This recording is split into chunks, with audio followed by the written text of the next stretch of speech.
ನಮಸ್ಕಾರ. ಶ್ರೀ ಟಿವಿ ನ್ಯೂಸ್ಗೆ ಸ್ವಾಗತ. ಈ ದಿನದ ಹೆಡ್ಲೈನ್ಸ್.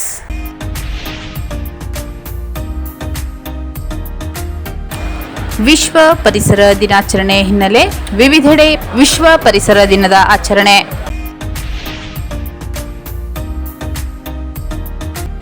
ವಿಶ್ವ ಪರಿಸರ ದಿನಾಚರಣೆ ಹಿನ್ನೆಲೆ ಮಲೆ ಮಹದೇಶ್ವರ ಬೆಟ್ಟ ಮಾರ್ಗದಲ್ಲಿ ಪ್ಲಾಸ್ಟಿಕ್ ಸಂಗ್ರಹ ಅಭಿಯಾನ.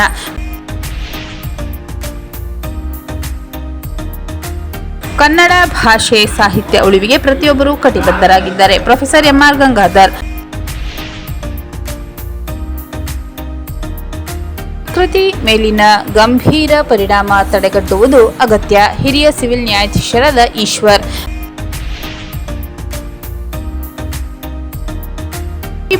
ದೇಶಿಪುರ ಸರ್ಕಾರಿ ಶಾಲೆಗೆ ಜಿಲ್ಲಾಧಿಕಾರಿಗಳ ಭೇಟಿ. ವಿಶ್ವ ಪರಿಸರ ದಿನಾಚರಣೆ ಅಂಗವಾಗಿ ನಡೆದ ಪರಿಸ್ಥಿತಿ ಜಾಗೃತಿಯಲ್ಲಿ ಭಾಗಿ. ಗುಂಡ್ಲುಪೇಟೆ ಪಟ್ಟಣದ ಡಿ ದೇವರಾಜು ಅರಸು ವಿದ್ಯಾರ್ಥಿ ನಿಲಯಕ್ಕೆ ಜಿಲ್ಲಾಧಿಕಾರಿ ಶ್ರೀರೂಪಾ ಭೇಟಿ ಮತ್ತು ಪರಿಶೀಲನೆ. ವಿಶ್ವ ಪರಿಸರ ದಿನಾಚರಣೆ ಹಿನ್ನೆಲೆ ವಿವಿಧೆಡೆ ವಿಶ್ವ ಪರಿಸರ ದಿನದ ಆಚರಣೆ. ಚಾಮರಾಜನಗರ ತಾಲೂಕಿನ ಯಾನಗಹಳ್ಳಿ ಗ್ರಾಮದ ಸರ್ಕಾರಿ ಹಿರಿಯ ಪ್ರಾಥಮಿಕ ಶಾಲೆಯಲ್ಲಿ ವಿಶ್ವ ಪರಿಸರ ದಿನಾಚರಣೆ ಕಾರ್ಯಕ್ರಮವನ್ನು ಅರ್ಥಪೂರ್ಣವಾಗಿ ಆಚರಿಸಲಾಯಿತು. ಕಾರ್ಯಕ್ರಮದ ಅಂಗವಾಗಿ ಶಾಲಾ ಆವರಣದಲ್ಲಿ ಗಿಡ ನೆಡುವ ಮೂಲಕ ಪರಿಸರ ಸಂರಕ್ಷಣೆಯ ಮಹತ್ವವನ್ನು ಸಾರಲಾಯಿತು. ಬಳಿಕ ವಿದ್ಯಾರ್ಥಿಗಳಿಗೆ ಪರಿಸರ ಸಂರಕ್ಷಣೆ, ಹಸಿರು ವಾತಾವರಣ ನಿರ್ಮಾಣ ಹಾಗೂ ಗಿಡ ಬೆಳೆಸುವುದರಿಂದಾಗುವ ಪ್ರಯೋಜನಗಳ ಕುರಿತು ಮಾಹಿತಿ ನೀಡಲಾಯಿತು. ಪ್ರತಿಯೊಬ್ಬರೂ ಕನಿಷ್ಠ ಒಂದು ಗಿಡ ನೆಟ್ಟು ಅದರ ಪೋಷಣೆ ಮಾಡುವ ಮೂಲಕ ಪರಿಸರ ರಕ್ಷಣೆಗೆ ಕೈಜೋಡಿಸಬೇಕೆಂದು ಕರೆ ನೀಡಲಾಯಿತು. ಕಾರ್ಯಕ್ರಮದಲ್ಲಿ ಶಾಲೆಯ ಮುಖ್ಯ ಶಿಕ್ಷಕ ಸಿಎಸ್ ಮಹದೇವಸ್ವಾಮಿ, ಸಹ ಶಿಕ್ಷಕರಾದ ಮಹೇಶ್, ಸದಾಶಿವಮೂರ್ತಿ, ಶಿವಲಿಂಗಪ್ಪ, ಮಹದೇವಸ್ವಾಮಿ, ಚಂದ್ರು, ಪವಿತ್ರ, ಎಸ್ಡಿಎಂಸಿ ಸದಸ್ಯರು ಹಾಗೂ ಅಡುಗೆ ಸಿಬ್ಬಂದಿ ವರ್ಗದವರು ಭಾಗವಹಿಸಿದ್ದರು. ಸಿದ್ಧಾರ್ಥ ಹಿಪ್ಪೋ ಕ್ಯಾಂಪಸ್ ಆಂಗ್ಲ ಮಾಧ್ಯಮ ಶಾಲೆಯಲ್ಲಿ ವಿಶ್ವ ಪರಿಸರ ದಿನದ ಆಚರಣೆ. ನಗರದ ಕರಿಣಂಜನಪುರ ರಸ್ತೆಯಲ್ಲಿರುವ ಸಿದ್ಧಾರ್ಥ ಹಿಪ್ಪೋ ಕ್ಯಾಂಪಸ್ ಆಂಗ್ಲ ಮಾಧ್ಯಮ ಶಾಲೆಯಲ್ಲಿ ಮಕ್ಕಳಿಂದ ನಡೆದ ವಿಶ್ವ ಪರಿಸರ ದಿನಾಚರಣೆ ಕಾರ್ಯಕ್ರಮದಲ್ಲಿ ನಾಗಸೇನಾ ಸೋಷಿಯಲ್ ಹಾಗೂ ಎಜುಕೇಷನಲ್ ಟ್ರಸ್ಟ್ನ ಉಪಾಧ್ಯಕ್ಷರಾದ ಮಹೇಶ್ ರವರು ಶಾಲಾ ಆವರಣದಲ್ಲಿ ಗಿಡ ನೆಟ್ಟು ಅದಕ್ಕೆ ನೀರೆರೆಯುವುದರ ಮೂಲಕ ಉದ್ಘಾಟನೆಯನ್ನು ಮಾಡಿ ಮಾತನಾಡಿದರು. ಶಾಲೆಗಳಲ್ಲಿ ಮಕ್ಕಳ ಹುಟ್ಟುಹಬ್ಬ ದಿನದಂದು ಆ ಮಗುವಿನ ಹೆಸರಲ್ಲಿ ಗಿಡ ನೆಟ್ಟು ಪೋಷಣೆ ಮಾಡುವುದನ್ನು ಮಕ್ಕಳೇ ಮಾಡುವುದರಿಂದ ಮಕ್ಕಳಲ್ಲಿ ಪರಿಸರದ ಜ್ಞಾನ ಮೂಡಲಿದೆ ಎಂದರು. ಸಿದ್ಧಾರ್ಥ ಪ್ರಥಮ ದರ್ಜೆ ಕಾಲೇಜಿನ ಪ್ರಾಂಶುಪಾಲರಾದ ಮಹದೇವಸ್ವಾಮಿ ಮಾತನಾಡಿ, ಚಿಕ್ಕ ವಯಸ್ಸಿನಲ್ಲಿಯೇ ಗಿಡ ಮರಗಳ ಬಗ್ಗೆ ಅರಿವು ಮೂಡಿಸಬೇಕು. ಊರಿಗೊಂದು ವನ, ಮನೆಗೊಂದು ಮರ ಎನ್ನುವ ಹಾಗೆ ಮನೆ ಆವರಣದಲ್ಲಿ ಗಿಡ ನೆಡುವುದರಿಂದ ಉತ್ತಮ ಗಾಳಿ ಪಡೆಯಬಹುದೆಂದರು. ಈ ಸಂದರ್ಭದಲ್ಲಿ ಸಿದ್ಧಾರ್ಥ ಹಿಪ್ಪೋ ಕ್ಯಾಂಪಸ್ ಶಾಲೆಯ ಮುಖ್ಯ ಶಿಕ್ಷಕಿ ಶ್ರುತಿ, ಸಿದ್ಧಾರ್ಥ ಪದವಿ ಕಾಲೇಜಿನ ರಂಗಸ್ವಾಮಿ, ಶಾಲೆಯ ಶಿಕ್ಷಕರಾದ ಸುಕನ್ಯಾ, ಸಂಗೀತ, ಚಂದ್ರಕಲಾ ಕಲಾವಿದ ಅಬ್ರಹಾರ್ ಪಾಷಾ ಹಾಗೂ ಶಾಲಾ ಮಕ್ಕಳು ಹಾಜರಿದ್ದರು. ಬೆಟ್ಟಗೌಡನಹುಂಡಿ ಮಾದರಿ ಗ್ರಾಮದಲ್ಲಿ ವಿಶ್ವ ಪರಿಸರ ದಿನ ಆಚರಣೆ. ಗುಂಡ್ಲುಪೇಟೆ ಗ್ರಾಮದ ಬೆಟ್ಟಗೌಡನಹುಂಡಿ ಗ್ರಾಮದಲ್ಲಿ ಅರಣ್ಯ ಇಲಾಖೆ ಸಹಯೋಗದಲ್ಲಿ 130ಕ್ಕೂ ಹೆಚ್ಚು ಗಿಡಗಳನ್ನು ನೆಡುವುದರ ಮೂಲಕ ಕಾರ್ಯಕ್ಕೆ ವಿಶ್ವ ಪರಿಸರ ದಿನಾಚರಣೆಯ ಪ್ರಯುಕ್ತ ಚಾಲನೆ ನೀಡಲಾಗಿದೆ. ಮಾದರಿ ಗುಂಡ್ಲುಪೇಟೆ ಎಂಬ ಕನಸನ್ನು ಕಟ್ಟಿಕೊಂಡು ನಾವು ಮಾದರಿ ಗ್ರಾಮಗಳನ್ನಾಗಿ ಪರಿವರ್ತನೆ ಮಾಡಲು 10 ಯೋಜನೆಯನ್ನು ರೂಪಿಸಿ ಆ ಗ್ರಾಮದಲ್ಲಿ ಸ್ವಚ್ಛತೆ, ಶೌಚಾಲಯ ನಿರ್ಮಾಣ, ಮಾನವ ಹಕ್ಕು ಅಭಿವೃದ್ಧಿ, ಉದ್ಯೋಗ ಸೃಷ್ಟಿ ಮಾಡುವುದು, ಸ್ವಸಹಾಯ ಸಂಘಗಳ ಬೆಳವಣಿಗೆಗೆ, ಹೈನುಗಾರಿಕೆ, ಕೃಷಿ ಕ್ಷೇತ್ರಕ್ಕೆ ಪ್ರೋತ್ಸಾಹ ನೀಡುವ ಕಾರ್ಯಗಳನ್ನು ನೀಡಿದ್ದು, ಹೀಗೆ ನಮ್ಮ ಸಂಸ್ಥೆ 10 ಹಲವಾರು ಕಾರ್ಯಕ್ರಮಗಳನ್ನು ರೂಪಿಸಿ ಮಾನವನ ಅಭಿವೃದ್ಧಿಗೆ ಪಣ ತೊಟ್ಟು ವಿವಿಧ ಅಭಿವೃದ್ಧಿ ಕಾರ್ಯಕ್ರಮಗಳನ್ನು ರೂಪಿಸಿ ನಿಂತಿದ್ದೇವೆ ಎಂದು SPB doctor BS Ajay Kumar ಅವರ ನೇತೃತ್ವದ ಅಂತಾರಾಷ್ಟ್ರೀಯ ಮಾನವ ಅಭಿವೃದ್ಧಿ ಮತ್ತು ಏಳಿಗೆ ಸಂಸ್ಥೆ ಪರಿಸರ ದಿನಾಚರಣೆ ಕಾರ್ಯಕ್ರಮವನ್ನು ಆಚರಿಸಿತು. ಅಂತಾರಾಷ್ಟ್ರೀಯ ಮಾನವ ಅಭಿವೃದ್ಧಿ ಮತ್ತು ಏಳಿಗೆ ಸಂಸ್ಥೆ ವತಿಯಿಂದ ಜಾರಿಗೆ ತಂದಿರುವ ಮಾದರಿ ಗ್ರಾಮ ಯೋಜನೆಯಡಿಯಲ್ಲಿ ಬೆಟ್ಟಗೌಡನಹುಂಡಿ ಗ್ರಾಮ ಆಯ್ಕೆ ಮಾಡಿಕೊಂಡು ಇಲ್ಲಿ ಗ್ರಾಮದ ಅಭಿವೃದ್ಧಿಗಾಗಿ 10 ಹಲವಾರು ಯೋಜನೆ ಹಾಕಿಕೊಂಡು ಸಂಸ್ಥೆ ತಂಡದವರು ಕಾರ್ಯನಿರ್ವಹಿಸುತ್ತಿದ್ದು, ಅದರಂತೆ 14 ಕುಟುಂಬದವರಿಗೆ ಶೌಚಾಲಯ ನಿರ್ಮಾಣ ಮಾಡಿ ಶುಕ್ರವಾರ ವಿಶ್ವ ಪರಿಸರ ದಿನಾಚರಣೆಯ ಪ್ರಯುಕ್ತ ಕೀಯನ್ನು ಕುಟುಂಬಸ್ಥರಿಗೆ ಹಸ್ತಾಂತರ ಮಾಡಲಾಯಿತು. ಕಾರ್ಯಕ್ರಮದಲ್ಲಿ ಗ್ರಾಮದ ಮುಖಂಡರಾದ ಬಸವೇಗೌಡ, ಮುಖ್ಯೋಪಾಧ್ಯಾಯರಾದ ಮಹಾದೇವಗೌಡ, ಸಂಸ್ಥೆಯ ಕೇಶವಮೂರ್ತಿ, ಮಾದರಿ ಗ್ರಾಮದ ಸಂಯೋಜಕರಾದ ಪ್ರದೀಪ್, ರಾಘವಪುರ, ಮಾಧವ್, ದಿವ್ಯಾ, ಅಂಗನವಾಡಿ ಶಿಕ್ಷಕಿ ಸವಿತಾ, ಸಂಸ್ಥೆ ಸಿಬ್ಬಂದಿಗಳಾದ ಪಾಪಣ್ಣ, ಜಯಶ್ರೀ, ಮಹಿಳಾ ಸ್ವಸಹಾಯ ಸಂಘದ ಸದಸ್ಯರು ಮತ್ತು ಗ್ರಾಮದ ಮುಖಂಡರು ಉಪಸ್ಥಿತರಿದ್ದರು. ಮಂಡಲ ಯುವ ಮೋರ್ಚಾ ವತಿಯಿಂದ ಸಾರ್ವಜನಿಕ ಆಸ್ಪತ್ರೆಯಲ್ಲಿ ವಿಶ್ವ ಪರಿಸರ ದಿನಾಚರಣೆ ಪ್ರಯುಕ್ತ ಬಿಜೆಪಿ ಜಿಲ್ಲಾಧ್ಯಕ್ಷ ಹಾಗೂ ಮಾಜಿ ಶಾಸಕರಾದ ಸಿಎಸ್ ನಿರಂಜನ್ ಕುಮಾರ್ ಅವರು ಗಿಡ ನೆಡುವ ಮೂಲಕ ವಿಶ್ವ ಪರಿಸರ ದಿನದ ಕಾರ್ಯಕ್ರಮಕ್ಕೆ ಚಾಲನೆ ನೀಡಿದರು. ಈ ಸಂದರ್ಭದಲ್ಲಿ ಬಿಜೆಪಿ ಮಂಡಲ ಅಧ್ಯಕ್ಷ ಮಾದೇವ್ ಪ್ರಸಾದ್ ಹಾಗೂ ಮುಖಂಡರು, ಕಾರ್ಯಕರ್ತರು ಹಾಜರಿದ್ದರು. ರಾಜ್ಯ ರೈತ ಸಂಘಟನೆಗಳ ಒಕ್ಕೂಟ ಹಾಗೂ ರಾಜ್ಯ ಕಬ್ಬು ಬೆಳೆಗಾರರ ಸಂಘದ ಆಶ್ರಯದಲ್ಲಿ ಚಿಂತನ ಮಂಥನ ಕಾರ್ಯಕ್ರಮದಲ್ಲಿ ವಿಶ್ವ ಪರಿಸರ ದಿನದ ಆಚರಣೆ. ವಿಶ್ವ ಪರಿಸರ ದಿನಾಚರಣೆ ಅಂಗವಾಗಿ ರಾಜ್ಯ ರೈತ ಸಂಘಟನೆಗಳ ಒಕ್ಕೂಟ ಹಾಗೂ ರಾಜ್ಯ ಕಬ್ಬು ಬೆಳೆಗಾರರ ಸಂಘದ ಆಶ್ರಯದಲ್ಲಿ ಆಯೋಜಿಸಿದ್ದ ಚಿಂತನ ಮಂಥನ ಕಾರ್ಯಕ್ರಮದಲ್ಲಿ ಮಾತನಾಡಿದ ಕುರುಬೂರು ಶಾಂತಕುಮಾರ್ ಅವರು, ರಾಜ್ಯದಲ್ಲಿ ಸುಮಾರು 41,200 ಕೆರೆ ಇದ್ದು ಚಾಮರಾಜನಗರದಲ್ಲಿ 690 ಕೆರೆಗಳಿವೆ. ಈ ಕೆರೆಯನ್ನು ಪುನರ್ಜೀವನಗೊಳಿಸಿ ಪರಿಸರ ಸಂರಕ್ಷಿಸುವುದು ಪ್ರತಿಯೊಬ್ಬರ ಕರ್ತವ್ಯವಾಗಿದೆ ಎಂದು ಹೇಳಿದರು. ಪ್ರಸ್ತುತ 7 ಜನರಿಗೆ 1 ಮರ ಆಮ್ಲಜನಕ ಒದಗಿಸುತ್ತಿದೆ ಎಂದು ವರದಿ ತಿಳಿಸಿದೆ. ಶುದ್ಧ ಪರಿಸರದಿಂದ ಉತ್ತಮ ಆರೋಗ್ಯ ಸಾಧ್ಯವಾಗುತ್ತದೆ. ರೈತರು ಕೆರೆ ಹೂಳೆತ್ತಿಸಿ ಜಮೀನಿಗೆ ಮಣ್ಣು ಹಾಕಿದರೆ ಭೂಮಿಯ ಫಲವತ್ತತೆ ಹೆಚ್ಚುವುದರ ಜೊತೆಗೆ ರಾಸಾಯನಿಕ ಗೊಬ್ಬರ ಹಾಗೂ ಕೀಟನಾಶಕಗಳ ಬಳಕೆ ಕಡಿಮೆಯಾಗಲಿದೆ ಎಂದರು.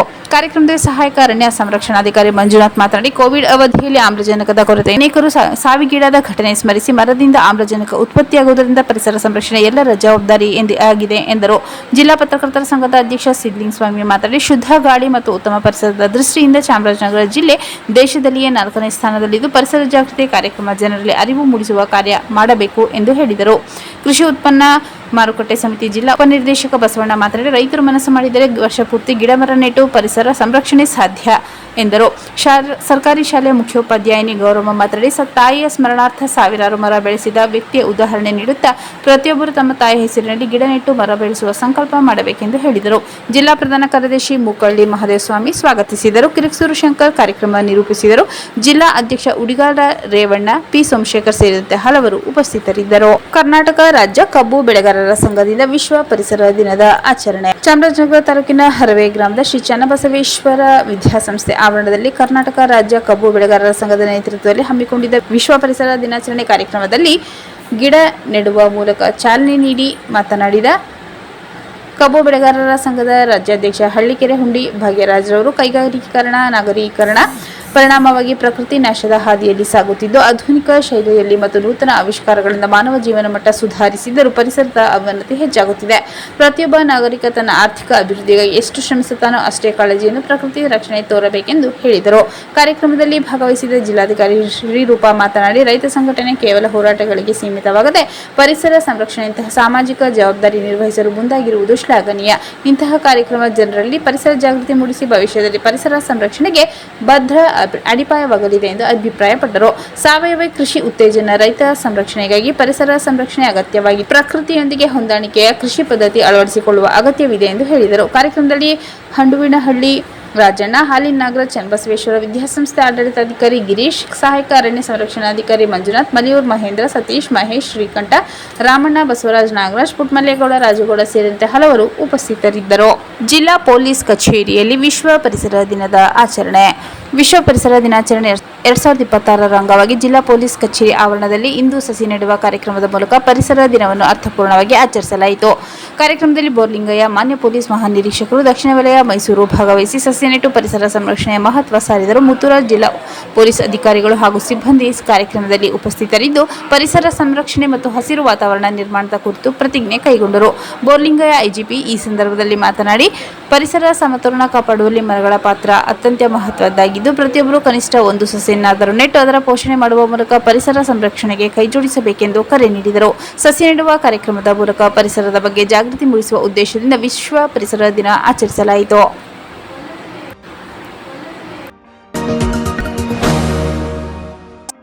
ವಿಶ್ವ ಪರಿಸರ ದಿನಾಚರಣೆ ಹಿನ್ನೆಲೆ ಮಲೆ ಮಹದೇಶ್ವರ ಬೆಟ್ಟ ಮಾರ್ಗದಲ್ಲಿ ಪ್ಲಾಸ್ಟಿಕ್ ಸಂಗ್ರಹ ಅಭಿಯಾನ. ವಿಶ್ವ ಪರಿಸರ ದಿನಾಚರಣೆ ಅಂಗವಾಗಿ ಕೌದಳ್ಳಿ ಅರಣ್ಯ ವಲಯದ ವತಿಯಿಂದ ಮಲೆ ಮಹದೇಶ್ವರ ಬೆಟ್ಟ ಮಾರ್ಗದಲ್ಲಿ ಪ್ಲಾಸ್ಟಿಕ್ ಮುಕ್ತ ಅಭಿಯಾನ ಹಾಗೂ ಸ್ವಚ್ಛತಾ ಕಾರ್ಯಕ್ರಮವನ್ನು ಶುಕ್ರವಾರ ಹಮ್ಮಿಕೊಳ್ಳಲಾಗಿತ್ತು. ವಲಯ ಅರಣ್ಯ ಅಧಿಕಾರಿ ಮಾದೇಶ್ ರವರ ನೇತೃತ್ವದಲ್ಲಿ ನಡೆದ ಕಾರ್ಯದಲ್ಲಿ ಕೌದಳ್ಳಿ ಮತ್ತು ಮುಚ್ಚುಬಾವಿ ಕ್ಯಾಂಪ್ ಸಿಬ್ಬಂದಿ ಭಾಗವಹಿಸಿದ್ದರು. ಕೌದಳ್ಳಿ ಫಾರೆಸ್ಟ್ನ ಡಿ ಲೈನ್ನಿಂದ ಮಲೆ ಮಹದೇಶ್ವರ ಬೆಟ್ಟದ ಮುಖ್ಯ ರಸ್ತೆಯ 2 ಬದಿಗಳಲ್ಲಿ ಬಿದ್ದಿದ್ದ ಪ್ಲಾಸ್ಟಿಕ್ ತ್ಯಾಜ್ಯವನ್ನು ಸಂಗ್ರಹಿಸಿ ಸ್ವಚ್ಛತಾ ಕಾರ್ಯ ನಡೆಸಿದರು. ಕಾರ್ಯಕ್ರಮದಲ್ಲಿ ಉಪ ವಲಯ ಅರಣ್ಯ ಅಧಿಕಾರಿ ಆನಂದ್ ಹಲಸಪ್ಪಗೋಳ, ಗಸ್ತು ಅರಣ್ಯ ಪಾಲಕರಾದ ಮಲ್ಲಪ್ಪ, ಸಿದ್ದಪ್ಪ, ಪ್ರೇಮನಗೌಡ ಹಾಗೂ ಅರಣ್ಯ ವೀಕ್ಷಕ ವಿಕ್ರಮ್ ಉಪಸ್ಥಿತರಿದ್ದರು. ಸಂತ ಆಂಥೋಣಿಯ ಸಂಯುಕ್ತ ಪದವಿ ಪೂರ್ವ ಕಾಲೇಜಿನ ವಿದ್ಯಾರ್ಥಿಗಳು ಉತ್ಸಾಹದಿಂದ ಭಾಗವಹಿಸಿ ಪರಿಸರ ಸಂರಕ್ಷಣೆ ಕುರಿತು ಜಾಗೃತಿ ಮೂಡಿಸಿದರು. ಕಾಲೇಜಿನ ಪ್ರಾಂಶುಪಾಲ ಡೆನ್ನಿಸ್ ಸಂಪತ್ ಕುಮಾರ್ ಹಾಗೂ ವಾಣಿಜ್ಯ ಉಪನ್ಯಾಸಕ ಸುಪ್ರೀತಾ ಅವರು ವಿದ್ಯಾರ್ಥಿಗಳಿಗೆ ಪರಿಸರ ಸಂರಕ್ಷಣೆ ಅಗತ್ಯತೆ ಮತ್ತು ಪ್ಲಾಸ್ಟಿಕ್ ಬಳಕೆಯಿಂದುಂಟಾಗುವ ದುಷ್ಪರಿಣಾಮಗಳ ಬಗ್ಗೆ ಮಾಹಿತಿ ನೀಡಿದರು. ಈ ಸಂದರ್ಭದಲ್ಲಿ ಮಾತನಾಡಿದ ಅಧಿಕಾರಿಗಳು, ಪರಿಸರ ಸ್ವಚ್ಛವಾಗಿಡುವುದು ಪ್ರತಿಯೊಬ್ಬ ನಾಗರಿಕನ ಜವಾಬ್ದಾರಿ. ಏಕಬಳಕೆ ಪ್ಲಾಸ್ಟಿಕ್ ಬಳಕೆಯನ್ನು ಕಡಿಮೆ ಮಾಡುವ ಮೂಲಕ ಹಸಿರು ಪರಿಸರ ನಿರ್ಮಾಣಕ್ಕೆ ಎಲ್ಲರೂ ಕೈಜೋಡಿಸಬೇಕೆಂದು ಕರೆ ನೀಡಿದರು. ವಿಶ್ವ ಪರಿಸರ ದಿನಾಚರಣೆ ಅಂಗವಾಗಿ ಆಯೋಜಿಸಿದ ಈ ಅಭಿಯಾನ ಅಭಿಯಾನ ಸಾರ್ವಜನಿಕರಲ್ಲಿ ಪರಿಸರ ಜಾಗೃತಿ ಮೂಡಿಸುವಲ್ಲಿ ಮಹತ್ವದ ಪಾತ್ರ ವಹಿಸಿತು. ಕನ್ನಡ ಭಾಷೆ ಸಾಹಿತ್ಯ ಉಳಿವಿಗೆ ಪ್ರತಿಯೊಬ್ಬರೂ ಕಟಿಬದ್ಧರಾಗಿದ್ದಾರೆ. ಪ್ರೊಫೆಸರ್ ಎಂಆರ್ ಗಂಗಾಧರ್ ಚಾಮರಾಜನಗರ ವಿಶ್ವವಿದ್ಯಾನಿಲಯದ ಸೆಮಿನಾರ್ ಹಾಲ್ನಲ್ಲಿಂದು ವಿಶ್ವವಿದ್ಯಾ ಕನ್ನಡ ವಿಭಾಗದಿಂದ ಕನ್ನಡ ಭಾಷೆ ಸಾಹಿತ್ಯ ಪ್ರಸ್ತುತ ಸವಾಲುಗಳು ಕುರಿತು ಆಯೋಜಿಸಲಾಗಿದ್ದ ಒಂದು ದಿನದ ರಾಷ್ಟ್ರೀಯ ವಿಚಾರ ಸಂಕಿರಣ ಸಮಾರಂಭದ ಅಧ್ಯಕ್ಷತೆ ವಹಿಸಿ ಮಾತನಾಡಿದ ಪ್ರೊಫೆಸರ್ ಎಂಆರ್ ಗಂಗಾಧರ್ ಅವರು ಕನ್ನಡ ಭಾಷೆಗೆ ಸಾಕಷ್ಟು ವರ್ಷಗಳ ಇತಿಹಾಸವಿದ್ದು ಇತ್ತೀಚೆಗೆ ಕರ್ನಾಟಕದಲ್ಲಿ ಕನ್ನಡ ಮಾತನಾಡುವವರು ಕಡಿಮೆಯಾಗುತ್ತಿರುವುದು ವಿಪರ್ಯಾಸ. ನಮ್ಮ ಮಾತೃಭಾಷೆ ಕನ್ನಡವಾಗಿದ್ದು ನವೆಂಬರ್ ತಿಂಗಳಲ್ಲಿ ಮಾತ್ರ ಕನ್ನಡದ ಬಗ್ಗೆ ಜಾಗೃತರಾಗುತ್ತೇವೆ. ಕನ್ನಡ ಭಾಷೆ ಸಾಹಿತ್ಯ ಬೆಳೆಸಿ ಉಳಿಸುವುದು ನಮ್ಮೆಲ್ಲರ ಆದ್ಯ ಕರ್ತವ್ಯ ಎಂದರು. ಶಿಕ್ಷಣ ಮತ್ತು ಆರೋಗ್ಯ ಖಾಸಗೀಕರಣವಾಗುತ್ತಿದೆ. ಸ್ವಾತಂತ್ರ್ಯ ಬಂದು 75 ವರ್ಷಗಳಾಗಿದ್ದರೂ ಪಾಶ್ಚಿಮಾತ್ಯ ಸಂಸ್ಕೃತಿಗೆ ಒಳಗಾಗಿ ನಮ್ಮತನ ಕಳೆದುಕೊಳ್ಳುತ್ತಿದ್ದೇವೆ. ಇಂತಹ ಕಠಿಣ ಸಂದರ್ಭದಲ್ಲಿ ಕನ್ನಡ ನೆಲ ಜಲ ಭಾಷೆ ಸಾಹಿತ್ಯ ಸಂಸ್ಕೃತಿ ಉಳಿವಿಗೆ ಎಲ್ಲರೂ ಮುಂದಾಗಬೇಕು ಎಂದರು. ಚಾಮರಾಜನಗರ ವಿಶ್ವವಿದ್ಯಾಲಯಕ್ಕೆ ಮಂಜೂರಾಗಿದ್ದ ಮಂಟೇಸ್ವಾಮಿ ಅಧ್ಯಯನ ಪೀಠ ಕಾರಣಾಂತರದಿಂದ ಮೈಸೂರು ವಿಶ್ವವಿದ್ಯಾಲಯಕ್ಕೆ ಸ್ಥಳಾಂತರಿಸಲಾಗಿದೆ. ಅದನ್ನು ಮತ್ತೆ ಚಾಮರಾಜನಗರ ವಿಶ್ವವಿದ್ಯಾಲಯಕ್ಕೆ ವರ್ಗಾಯಿಸುವಂತೆ ಕೋರಲಾಗುವುದು. ಸಾಧ್ಯವಾಗದಿದ್ದಲ್ಲಿ ವಿದ್ಯಾಲಯದ ಸಿಂಡಿಕೇಟ್ ಸಭೆಯಲ್ಲಿ ವಿಚಾರ ಮಂಡಿಸಿ ಅಧ್ಯಯನ ಪೀಠವನ್ನು ಹೊಸದಾಗಿ ಇಲ್ಲಿ ಆರಂಭಿಸಿ ಜಿಲ್ಲೆಯಲ್ಲಿ ಮಂಟೇಸ್ವಾಮಿ ಪರಂಪರೆ ಉಳಿವಿಗೆ ಪ್ರಯತ್ನಿಸಲಾಗುವುದೆಂದು ಅವರು ಹೇಳಿದರು. ಕಾರ್ಯಕ್ರಮ ಉದ್ಘಾಟಿಸಿದ ಮೈಸೂರು ವಿಶ್ವವಿದ್ಯಾಲಯ ಮಾನಸ ಗಂಗೋತ್ರಿಯ ಕುವೆಂಪು ಕನ್ನಡ ಅಧ್ಯಯನ ಸಂಸ್ಥೆ ನಿರ್ದೇಶಕರಾದ ಪ್ರೊಫೆಸರ್ ಎಂ ನಂಜಯ್ಯ ಹೊಂಗನೂರು ಮಾತೃಭಾಷೆಯಲ್ಲಿ ಶಿಕ್ಷಣಕ್ಕೆ ಹೆಚ್ಚಿನ ಆದ್ಯತೆ ನೀಡಬೇಕು. ಸರ್ಕಾರಿ ವಲಯದ ಶಿಕ್ಷಣ ಸಂಸ್ಥೆಗಳು ಅಭಿವೃದ್ಧಿ ಹೊಂದಬೇಕು. ಶಿಕ್ಷಣ ಕ್ಷೇತ್ರಕ್ಕೆ ಹೆಚ್ಚಿನ ಅನುದಾನ ಪ್ರಾಮುಖ್ಯತೆ ನೀಡಬೇಕು. ಶತಮಾನ ಕಂಡ ಕನ್ನಡ ಶಾಲೆ ಪುನಶ್ಚೇತನಗೊಳಿಸಬೇಕು. ಕನ್ನಡ ಭಾಷೆ ಸಾಹಿತ್ಯ ಉಳಿವಿಗೆ ಪ್ರಜ್ಞಾವಂತ ಕನ್ನಡಿಗರು ಮುಂದಾಗುವ ಮೂಲಕ ಕನ್ನಡ ಕಟ್ಟಲು ನೆರವಾಗಬೇಕು ಎಂದರು. ಕಾರ್ಯಕ್ರಮದಲ್ಲಿ ಕನ್ನಡ ಭಾಷೆ ಸಾಹಿತ್ಯ ಪ್ರಸ್ತುತ ಸವಾಲುಗಳ ಕುರಿತು ಚಾಮರಾಜನಗರ ವಿಶ್ವವಿದ್ಯಾಲಯದ ಕುಲಸಚಿವರಾದ ಮಹದೇವನ್, ಕನ್ನಡ ವಿಭಾಗದ ಸಂದರ್ಶಕ ಪ್ರಾಧ್ಯಾಪಕರಾದ ಕೃಷ್ಣಮೂರ್ತಿ ಹನೂರು ಮಾತನಾಡಿದರು. ಚಾಮರಾಜನಗರ ವಿಶ್ವವಿದ್ಯಾನಿಲಯದ ಕನ್ನಡ ವಿಭಾಗದ ಮುಖ್ಯಸ್ಥರಾದ ಡಾಕ್ಟರ್ ಪಿ ಮಹೇಶ್ ಬಾಬು, ಅಧ್ಯಾಪಕರಾದ B Gururaj Yaraganahalli, Bukkahalli, MS Basavanna, doctor R Shashikala, ವಿವಿಧ ವಿಶ್ವವಿದ್ಯಾಲಯಗಳ ಪ್ರಾಧ್ಯಾಪಕರು ಸೇರಿದಂತೆ ಇತರರು ಕಾರ್ಯಕ್ರಮದಲ್ಲಿ ಉಪಸ್ಥಿತರಿದ್ದರು. ವಿಚಾರ ಸಂಕಿರಣದ ಅಂಗವಾಗಿ ವೇದಿಕೆ ಕಾರ್ಯಕ್ರಮದ ಬಳಿಕ ನಡೆದ ಗೋಷ್ಠಿಯಲ್ಲಿ ವಿಷಯ ತಜ್ಞರು ವಿವಿಧ ವಿಚಾರ ಮಂಡಿಸಿದರು.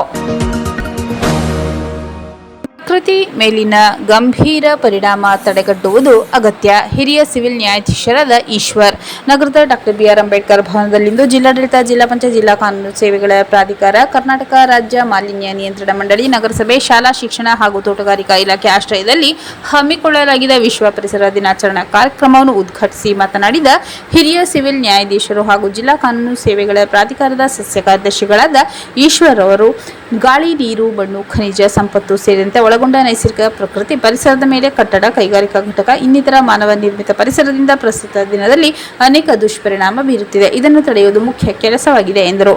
ಮೂಲಭೂತ ಕರ್ತವ್ಯಗಳಲ್ಲಿ ನೈಸರ್ಗಿಕ ಸಂಪನ್ಮೂಲ ಪರಿಸರ ಕಾಪಾಡುವುದು ಸಹ ಸೇರಿದೆ. ಗಾಳಿ, ನೀರು, ಮಣ್ಣು, ಅರಣ್ಯದಂತಹ ಪ್ರಕೃತಿ ಸಂಪತ್ತನ್ನು ಉಳಿಸುವುದು ನಮ್ಮೆಲ್ಲರ ಹೊಣೆಗಾರಿಕೆ. ಗಿಡ ಮರ ಬೆಳೆಸಿ ಪೋಷಿಸುವುದರಿಂದ ಆಮ್ಲಜನಕ ಪೂರೈಕೆಯಾಗುತ್ತದೆ, ಪರಿಸರ ಸಮತೋಲನವಾಗಲಿದೆ. ಅರಣ್ಯ ಪ್ರದೇಶ ಹೆಚ್ಚಾದಂತೆ ಸಕಾಲಕ್ಕೆ ಮಳೆ ಸುರಿದು ಬೇಸಾಯ, ಅಂತರ್ಜಲ ಹೆಚ್ಚಳಕ್ಕೆ ಅನುಕೂಲವಾಗಲಿದೆ ಎಂದು ಹೇಳಿದರು. ಆರೋಗ್ಯವಂತರಾಗಲು ಉತ್ತಮ ಪರಿಸರವಿರಬೇಕು. ಶುದ್ಧ ಗಾಳಿ, ಬೆಳಕು, ನೀರು ಮುಂದಿನ ಪೀಳಿಗೆಗೂ ಬಿಟ್ಟು ಕೊಡಬೇಕು. ಒಂದು ಮರ ಕಡಿದರೆ 10 ಗಿಡ ನೆಡಬೇಕು. ಪರಿಸರ ಪ್ರೇಮ ಪ್ರತಿಯೊಬ್ಬರಲ್ಲೂ ಮೂಡಬೇಕು. ಪರಿಸರ ಜಾಗೃತಿಗಾಗಿ 1973ರಿಂದ ವಿಶ್ವ ಪರಿಸರ ದಿನ ಆಚರಿಸಲಾಗುತ್ತಿದೆ ಎಂದು ತಿಳಿಸಿದರು. ಅಧ್ಯಕ್ಷತೆ ವಹಿಸಿ ಮಾತನಾಡಿದ ಜಿಲ್ಲಾಧಿಕಾರಿ ಶ್ರೀರೂಪ ಅವರು, ಜಿಲ್ಲೆಯಲ್ಲಿ ಅರಣ್ಯ ಪ್ರದೇಶ ಹೆಚ್ಚಿದ್ದು ಹಸಿರು ಶ್ವಾಸಕೋಶದಂತಿದೆ. ನಮ್ಮ ಜಿಲ್ಲೆಯನ್ನು ಪರಿಸರ ಸ್ನೇಹಿಯಾಗಿಸಲು ಪ್ಲಾಸ್ಟಿಕ್ ಬಳಕೆ ತ್ಯಜಿಸಬೇಕು. ಕೆರೆ ಕಟ್ಟೆಯಲ್ಲಿ ಪ್ಲಾಸ್ಟಿಕ್ ಹಾಕದೆ ಉತ್ತಮವಾಗಿ ಸಂರಕ್ಷಿಸುವ ನಿಟ್ಟಿನಲ್ಲಿ ಮುಂದಾಗಬೇಕೆಂದರು. ಅಭಿವೃದ್ಧಿ ಹಾಗೂ ಪರಿಸರ ಒಂದೇ ನಾಣ್ಯದ ಎರಡು ಮುಖ. ಈ ಎರಡನ್ನು ನಾವು ಸಮನಾಗಿ ತೆಗೆದುಕೊಂಡು ಪ್ರಗತಿಪರ ಕಾರ್ಯವನ್ನು ಮಾಡಬೇಕು. ಉತ್ತಮ ಪರಿಸರ ಕಾಪಾಡುವಲ್ಲಿ ಎಲ್ಲರ ಹೊಣೆಗಾರಿಕೆ ಇದೆ. ಪರಿಸರ ಕಾಳಜಿ ಹೊಂದುವುದು ಅತ್ಯಂತ ಮುಖ್ಯ. ಸಸಿ ನೆಟ್ಟು ಪೋಷಣೆ ಮಾಡುವ ಮೂಲಕ ಪರಿಸರಕ್ಕೆ ನಮ್ಮದೇ ಆದ ಕೊಡುಗೆ ನೀಡಬೇಕೆಂದು ಜಿಲ್ಲಾಧಿಕಾರಿಗಳು ತಿಳಿಸಿದರು. ವಿಶೇಷ ಉಪನ್ಯಾಸ ನೀಡಿದ ದೀನಬಂಧು ಸಂಸ್ಥೆಯ ಸಂಸ್ಥಾಪಕರು ಹಾಗೂ ಕಾರ್ಯದರ್ಶಿಯಾದ ಪ್ರೊಫೆಸರ್ ಜಿಎಸ್ ಜಯದೇವ್ ಅವರು, ಪ್ರಕೃತಿ ಪ್ರೀತಿಸುವ ಮತ್ತು ಗೌರವಿಸುವ ಸ್ವಭಾವ ನಮ್ಮದಾಗಬೇಕು. ಸುಂದರ ಪರಿಸರ, ನೈಸರ್ಗಿಕ ವಾತಾವರಣದಲ್ಲಿ ಬದುಕುವ ಅವಕಾಶವಿದ್ದು ಅದರ ದುರಾಸೆಯಿಂದ ಪ್ರಕೃತಿ ಪರಿಸರ ನಾಶ ಮಾಡಿದರೆ ಮನುಷ್ಯ ಬದುಕಲು ಸಾಧ್ಯವಿಲ್ಲ. ಆದರೆ ಪ್ರಕೃತಿ ಕ್ರಮೇಣ ತನ್ನನ್ನು ತಾನು ಸರಿಪಡಿಸಿಕೊಳ್ಳಬಹುದು, ಆದರೆ ಮಾನವ ಮೊದಲಿನಿಂದಾಗಲು ಸಾಧ್ಯವಿಲ್ಲ ಎಂದು ಹೇಳಿದರು. ವಿಶ್ವ ಪರಿಸರ ದಿನಾಚರಣೆ ಅಂಗವಾಗಿ ಶಾಲಾ ವಿದ್ಯಾರ್ಥಿಗಳಿಗೆ ಏರ್ಪಡಿಸಲಾಗಿದ್ದ ಚಿತ್ರಕಲಾ ಮತ್ತು ಪ್ರಬಂಧ ಸ್ಪರ್ಧೆಯಲ್ಲಿ ವಿಜೇತರಾದವರಿಗೆ ಬಹುಮಾನ ವಿತರಿಸಲಾಯಿತು. ಪ್ಲಾಸ್ಟಿಕ್ ತ್ಯಜಿಸಿ ಪರಿಸರ ಸ್ನೇಹಿ ವಸ್ತು ಬಳಸಿ ಎಂಬ ಸದಾಶಯದೊಂದಿಗೆ ಭಾಗವಹಿಸಿದ ಎಲ್ಲರಿಗೂ ಬಟ್ಟೆ ಬ್ಯಾಗ್ ವಿತರಿಸಲಾಯಿತು. ಆರಂಭದಲ್ಲಿ ಡಾಕ್ಟರ್ ಬಿಆರ್ ಅಂಬೇಡ್ಕರ್ ಭವನದ ಆವರಣದಲ್ಲಿ ಗಣ್ಯರು ಗಿಡ ನೆಟ್ಟು ನೀರೆರೆದರು. ಜಿಲ್ಲಾ ಪಂಚಾಯತ್ ಮುಖ್ಯ ಕಾರ್ಯನಿರ್ವಾಹಕಾಧಿಕಾರಿ ಮೋನಾರು, ಕರ್ನಾಟಕ ರಾಜ್ಯ ಮಾಲಿನ್ಯ ನಿಯಂತ್ರಣ ಮಂಡಳಿ ಪರಿಸರ ಅಧಿಕಾರಿ ಉಮಾಶಂಕರ್, ನಗರಸಭಾ ಆಯುಕ್ತ ಪರಶುರಾಮ್ ಎಂ ಛಲವಾದಿ, ಪರಿಸರ ಇಂಜಿನಿಯರ್ ರೂಪಾ ಕಾರ್ಯಕ್ರಮದಲ್ಲಿ ಉಪಸ್ಥಿತರಿದ್ದರು. ದೇಶಿಪುರ ಸರ್ಕಾರಿ ಶಾಲೆಗೆ ಜಿಲ್ಲಾಧಿಕಾರಿಗಳ ಭೇಟಿ. ವಿಶ್ವ ಪರಿಸರ ದಿನಾಚರಣೆ ಅಂಗವಾಗಿ ನಡೆದ ಪರಿಸರ ಜಾಗೃತಿಯಲ್ಲಿ ಭಾಗಿ. ವಿಶ್ವ ಪರಿಸರ ದಿನಾಚರಣೆ ಅಂಗವಾಗಿ ಗುಂಡ್ಲುಪೇಟೆ ತಾಲೂಕಿನ ಕಾಡಂಚಿನ ಗ್ರಾಮವಾದ ದೇಶಿಪುರ ಸರ್ಕಾರಿ ಹಿರಿಯ ಪ್ರಾಥಮಿಕ ಶಾಲೆಗೆ ಜಿಲ್ಲಾಧಿಕಾರಿ ಶ್ರೀರೂಪ ಭೇಟಿ ನೀಡಿ ಶಾಲೆಯಲ್ಲಿ ಆಯೋಜಿಸಲಾಗಿದ್ದ ವಿಶೇಷ ಜಾಗೃತಿ ಕಾರ್ಯಕ್ರಮದಲ್ಲಿ ಭಾಗವಹಿಸಿದರು. ಮಕ್ಕಳೊಂದಿಗೆ ಜಿಲ್ಲಾಧಿಕಾರಿಗಳು ವಿವಿಧ ಜಾತಿಯ ಮರ ಬೀಜ ಬೆಳೆಸಿ ಮಣ್ಣಿನ ಬೀಜದ ಉಂಡೆ ತಯಾರಿಸಿದರು. ಪರಿಸರ ಸಂರಕ್ಷಣೆಯಲ್ಲಿ ವಿದ್ಯಾರ್ಥಿಗಳ ಪಾಲ್ಗೊಳ್ಳುವಿಕೆಯ ಬಗ್ಗೆ ಶಾಲಾ ಶಿಕ್ಷಕರಿಂದ ಮಾಹಿತಿ ಪಡೆದು ಪರಿಸರಕ್ಕೆ ಪೂರಕವಾದ ವಿನೂತನ ಪ್ರಯತ್ನಕ್ಕೆ ಮೆಚ್ಚುಗೆ ವ್ಯಕ್ತಪಡಿಸಿದರು. ಈ ಸಂದರ್ಭದಲ್ಲಿ ಶ್ರೀಗಂಧದ ಸಸಿ ನೆಟ್ಟು ಪ್ರತಿಯೊಂದು ಗಿಡದ ಜವಾಬ್ದಾರಿಯನ್ನು ವಿದ್ಯಾರ್ಥಿಗಳಿಗೆ ವಹಿಸಿರುವ ಶಾಲೆಯ ಉತ್ತಮ ಕಾರ್ಯನಡೆಯನ್ನು ಶ್ಲಾಘಿಸಿದ ಜಿಲ್ಲಾಧಿಕಾರಿ ಏಕ್ ಪೇಡ್ ಮಾ ಕೆ ನಾಮ್ ಅಭಿಯಾನಕ್ಕೆ ಚಾಲನೆ ನೀಡಿ ತಾಯಿ ಮಕ್ಕಳಿಗೆ ಶ್ರೀಗಂಧದ ಸಸಿಗಳನ್ನು ವಿತರಿಸಿದರು. ವಿದ್ಯಾರ್ಥಿಗಳೊಂದಿಗೆ ಪರಿಸರ ಸಂರಕ್ಷಣೆ ಭವಿಷ್ಯದ ಗುರಿ ಹಾಗೂ ಶಿಕ್ಷಣದ ಮಹತ್ವ ಕುರಿತು ಸಂವಾದ ನಡೆಸಿದ ಜಿಲ್ಲಾಧಿಕಾರಿಗಳು ಕಠಿಣ ಪರಿಶ್ರಮ, ನಿರಂತರ ಅಭ್ಯಾಸದಿಂದ ಸಾಧನೆ ಸಾಧ್ಯವೆಂದು ಪ್ರೇರಣೆ ನೀಡಿದರು. ಶಾಲೆಯ ಶೈಕ್ಷಣಿಕ ಹಾಗೂ ಪರಿಸರ ಸ್ನೇಹಿ ಚಟುವಟಿಕೆಗಳನ್ನು ಮೆಚ್ಚಿ ಇಂತಹ ಕಾರ್ಯ ಜಿಲ್ಲೆಯಾದ್ಯಂತ ಮಾದರಿಯಾಗಬೇಕೆಂದು ಜಿಲ್ಲಾಧಿಕಾರಿ ಶ್ರೀರೂಪ ಅಭಿಪ್ರಾಯಪಟ್ಟರು. ಕ್ಷೇತ್ರ ಶಿಕ್ಷಣಾಧಿಕಾರಿ ಟಿ.ಆರ್. ಸ್ವಾಮಿ ಶಿಕ್ಷಕ ವೃಂದ ಇದ್ದರು. ಗುಂಡ್ಲುಪೇಟೆ ಪಟ್ಟಣದ ಡಿ. ದೇವರಾಜು ಅರಸು ವಿದ್ಯಾರ್ಥಿ ನಿಲಯಕ್ಕೆ ಜಿಲ್ಲಾಧಿಕಾರಿ ಶ್ರೀರೂಪ ಭೇಟಿ ಮತ್ತು ಪರಿಶೀಲನೆ. ಜಿಲ್ಲಾಧಿಕಾರಿ ಶ್ರೀರೂಪ ಅವರು ಗುಂಡ್ಲುಪೇಟೆ ಪಟ್ಟಣದಲ್ಲಿರುವ ಹಿಂದುಳಿದ ವರ್ಗಗಳ ಕಲ್ಯಾಣ ಇಲಾಖೆ ವತಿಯಿಂದ ನಿರ್ವಹಿಸಲಾಗುತ್ತಿರುವ ಡಿ. ದೇವರಾಜು ಅರಸು ಮೆಟ್ರಿಕ್ ನಂತರದ ಬಾಲಕರ ವಿದ್ಯಾರ್ಥಿ ನಿಲಯಕ್ಕಿಂದು ಭೇಟಿ ನೀಡಿ ಪರಿಶೀಲನೆ ನಡೆಸಿದರು. ವಿದ್ಯಾರ್ಥಿಗಳಿಗೆ ಒದಗಿಸಲಾಗುತ್ತಿರುವ ಮೂಲಭೂತ ಸೌಲಭ್ಯ, ವಸತಿ ವ್ಯವಸ್ಥೆ ವೀಕ್ಷಿಸಿದರು. ಅಡುಗೆ ಮನೆಗೆ ತೆರಳಿ ಅಲ್ಲಿನ ಆಹಾರ ಧಾನ್ಯ ಸಿದ್ಧಪಡಿಸಲಾಗಿದ್ದ ಆಹಾರದ ಗುಣಮಟ್ಟ ಪರಿಶೀಲಿಸಿದರು. ಶೈಕ್ಷಣಿಕ ಸೌಲಭ್ಯ, ವಿದ್ಯಾರ್ಥಿಗಳ ಕಲಿಕಾ ಚಟುವಟಿಕೆಗಳ ಬಗ್ಗೆ ಮಾಹಿತಿ ಪಡೆದರು. ವಿದ್ಯಾರ್ಥಿಗಳ ಕಲ್ಯಾಣಕ್ಕೆ ಸಂಬಂಧಿಸಿದ ಸೌಲಭ್ಯಗಳನ್ನು ಸಮರ್ಪಕವಾಗಿ ಕಲ್ಪಿಸಬೇಕೆಂದು ಜಿಲ್ಲಾಧಿಕಾರಿಗಳು ಅಧಿಕಾರಿಗಳಿಗೆ ಸೂಚನೆ ನೀಡಿದರು. ವಿದ್ಯಾರ್ಥಿಗಳಿಗೆ ಉತ್ತಮ ಶೈಕ್ಷಣಿಕ ಹಾಗೂ ವಸತಿ ವಾತಾವರಣ ಕಲ್ಪಿಸುವುದು ಸರ್ಕಾರದ ಆದ್ಯತೆಯಾಗಿದ್ದು, ವಿದ್ಯಾರ್ಥಿ ನಿಲಯಗಳ ಗುಣಮಟ್ಟದ ನಿರ್ವಹಣೆಗೆ ಹೆಚ್ಚಿನ ಒತ್ತು ನೀಡಬೇಕೆಂದು ಜಿಲ್ಲಾಧಿಕಾರಿಗಳು ತಿಳಿಸಿದರು. ಹಿಂದುಳಿದ ವರ್ಗಗಳ ಕಲ್ಯಾಣ ಅಧಿಕಾರಿ ಎನ್. ವಿಶ್ವನಾಥ್ ಈ ಭೇಟಿಯ ವೇಳೆ ಇದ್ದರು. ಮತ್ತೊಮ್ಮೆ ಮುಖ್ಯಾಂಶಗಳು.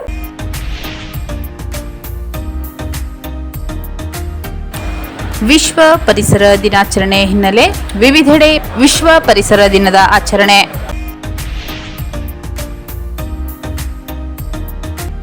ವಿಶ್ವ ಪರಿಸರ ದಿನಾಚರಣೆ ಹಿನ್ನೆಲೆ ಮಲೆ ಮಹದೇಶ್ವರ ಬೆಟ್ಟ ಮಾರ್ಗದಲ್ಲಿ ಪ್ಲಾಸ್ಟಿಕ್ ಸಂಗ್ರಹ ಅಭಿಯಾನ.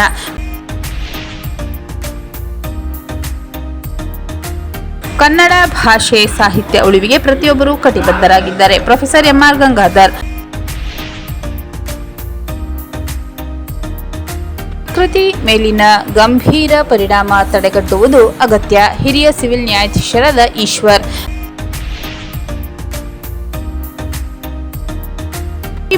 ದೇಶಿಪುರ ಸರ್ಕಾರಿ ಶಾಲೆಗೆ ಜಿಲ್ಲಾಧಿಕಾರಿಗಳ ಭೇಟಿ. ವಿಶ್ವ ಪರಿಸರ ದಿನಾಚರಣೆ ಅಂಗವಾಗಿ ನಡೆದ ಪರಿಸರ ಜಾಗೃತಿಯಲ್ಲಿ ಭಾಗಿ. ಗುಂಡ್ಲುಪೇಟೆ ಪಟ್ಟಣದ ಡಿ. ದೇವರಾಜು ಅರಸು ವಿದ್ಯಾರ್ಥಿ ನಿಲಯಕ್ಕೆ ಜಿಲ್ಲಾಧಿಕಾರಿ ಶ್ರೀರೂಪ ಭೇಟಿ ಮತ್ತು ಪರಿಶೀಲನೆ.